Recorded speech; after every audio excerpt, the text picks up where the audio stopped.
നമ്മുടെ സ്മാർട്ട് ഫോണുകളുടെയും AI-യുടെയും ഒക്കെ തുടക്കം ഒരു ആത്മഹത്യയിലാണെന്ന് പറഞ്ഞാൽ നിങ്ങൾ വിശ്വസിക്കുമോ?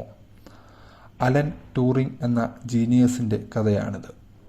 രണ്ടാം ലോക മഹായുദ്ധത്തിൽ ജർമ്മനിയെ തോൽപ്പിക്കാൻ പറ്റാത്ത അവസ്ഥയായിരുന്നു. കാരണം അവരുടെ രഹസ്യ സന്ദേശങ്ങൾ അയച്ചിരുന്ന എനിഗ്മ കോഡുകൾ ആർക്കും തകർക്കാൻ കഴിഞ്ഞിരുന്നില്ല.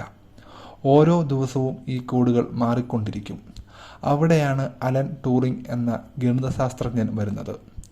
സാധാരണ മനുഷ്യർക്ക് ഈ കോഡ് ഡീകോഡ് ചെയ്യാൻ കഴിയില്ല എന്ന് മനസ്സിലാക്കിയ അദ്ദേഹം അതിനായി ഒരു മിഷൻ നിർമ്മിച്ചു. ഇതിലൂടെ ജർമ്മനിയുടെ രഹസ്യങ്ങൾ ചോർത്താൻ സഖ്യകക്ഷികൾക്ക് കഴിഞ്ഞു.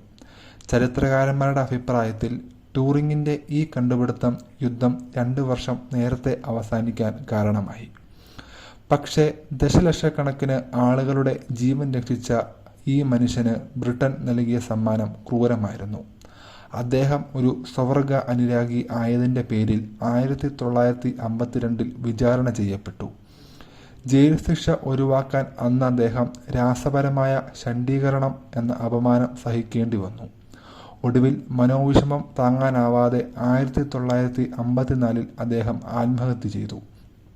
ഇന്ന് നമ്മൾ ഉപയോഗിക്കുന്ന കമ്പ്യൂട്ടറിൻ്റെയും ആർട്ടിഫിഷ്യൽ ഇൻ്റലിജൻസിൻ്റെയും പിതാവായി അലൻ ട്യൂറിംഗ് ഇന്നും അറിയപ്പെടുന്നു.